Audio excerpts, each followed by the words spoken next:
Olá, enxadristas, sejam bem-vindos a mais um vídeo. E neste vídeo eu vou mostrar para vocês uma partida entre o Krikor e o Everaldo Matsura, dois gêmeos muito fortes. Eles estavam jogando o Zonal, ainda estão, né? Que é um torneio de jogadores sul-americanos que dá vaga para a equipe deles na Copa do Mundo. Então o Krikor começou com E4, o Matsura respondeu com C5, na defesa siciliana. Cavalo F3, cavalo C6, bispo B5, arrossolino. O Matsura joga E5, ganhando espaço e dominando um pouco o centro. O Krikor poderia ter tomado aqui, mas o Matsura tomaria de D. Ele tomaria E5 e o Matsura jogaria dama D4, atacando o cavalo e o peão. O cavalo volta, dama por E4, dama E2, toma e a gente perdeu o roque. Não é uma posição muito aconselhável de jogar, por isso ele só rocou nessa posição. Rocou, daí ele joga bispo D6, visando jogar bispo C7. Isso aqui é uma ideia que tem na lapinha atrasada também, só que com bispo D3 e bispo C2. E de branca, né? Não de preto. D3, leva em precisão. Cavalo G7, A3, também não nenhum lance muito bom, mas também não perde. Roque, bispo C4, reposicionando o bispo. Bispo C7, também reposicionando o bispo. Cavalo C3, um lance bom para evitar D5 e desenvolver a peça. D6, já que não dá para jogar D5. Bispo E3, aqui o Krikor pensou 1 hora e 5 minutos só para jogar bispo E3. Ou seja, ele calculou muitos lances à frente. Bispo E3, cavalo G6, não é nada que perde de imediato, mas é um pequeno erro porque deixa as brancas atacarem um pouco. Por isso o Krikor joga cavalo G5. O cara joga H6 pensando, ah, mas tu vai ter que tirar o cavalo, foi uma perda de tempo. Daí o Krikor, não, dama H5, sacrificando o cavalo. Não sacrificando, porque H toma G5, dama toma G5 e não pode retomar, porque está cravado o peão. Então aqui estaria quase caindo esse peão, na verdade eu acho que cairia. Por exemplo, um bispo D7, dama toma. Na verdade aqui eu não, acho que não seria dama toma. Bispo toma seria mais forte, atacando a dama. Por exemplo, cavalo E7 já ficaria muito pior. Dama H5. E aqui tá bem pior. Os pretos não tem muito o que fazer. Então, depois de dama H5, jogou cavalo H8, que é um lance meio desesperado, mas é o que dá pra fazer, né? Deve ser o melhor da posição. E cavalo D5, sacrificando o cavalo de novo, o primeiro brilhante do Krikor. Porque caso H por G5, seguiria o bispo por G5, atacando a dama. F6 teria mate em 1, com ou cavalo F6 ou cavalo E7.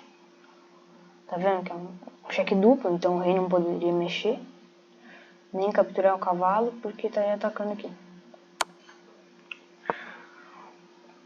Então, talvez um dama E8, mas daí seguiria cavalo F6, de qualquer jeito, sacrificando o cavalo. G por F6, bispo toma e a mate inevitável no próximo lance. Então esse cavalo D5, o Krikor jogou isso com 5 minutos no relógio. Ou seja, ele já tinha pensado em tudo isso quando ele jogou o bispo E3. Ok, cavalo D4 do Matsura. F4, sacrificando o cavalo mais uma vez. Caso H por G5, F por G5. E aqui jogaria cavalo E2, por exemplo. Rei H1. Torre por F7. Simplesmente sacrificando a torre, porque se ele toma, cavalo F6. Botando pressão em F7, sacrificando o cavalo de novo. Ele toma. Dama H5. E aqui dama H6, checkmate.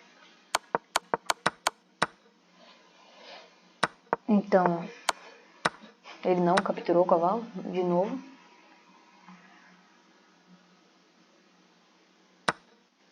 Não. Veio bispo por F4. Não, calma aí. É por F4, bispo por F4, B5, chutando bispo.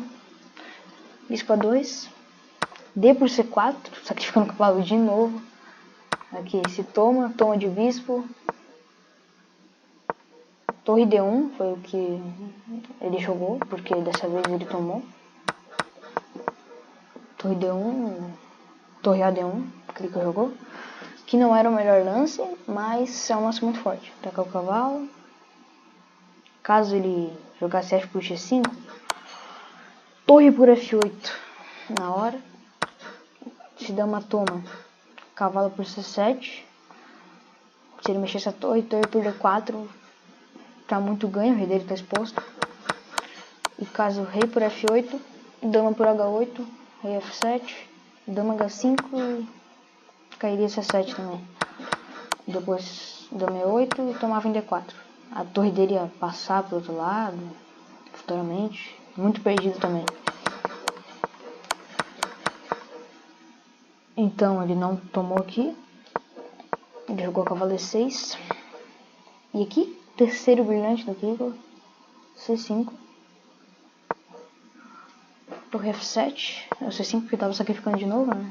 Caso tomasse, ia praticamente nas mesmas linhas. Cavalo F8. Cavalo por C7. Dama por C7. Torre por D6. Dama E7. Dama D5. Cravando a torre. Torre B8. I5. Toma. E H4. Porque o Krikor aqui percebeu que ele não pode mexer peça. A torre dele está cavada.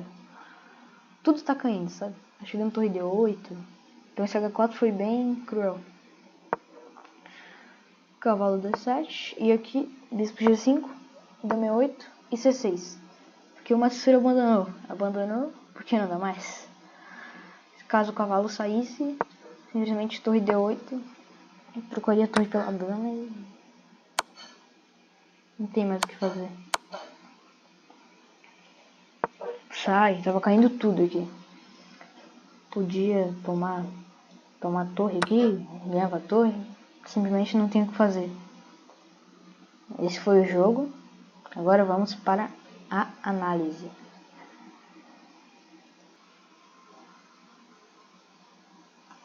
E aqui a Engine tá na profundidade errada. Botou só 2 brilhantes pro Krikor, mas teve 4 brilhantes. 86 de precisão, também não tá certo, mas foi um jogo muito bom do Krikor. Valeu!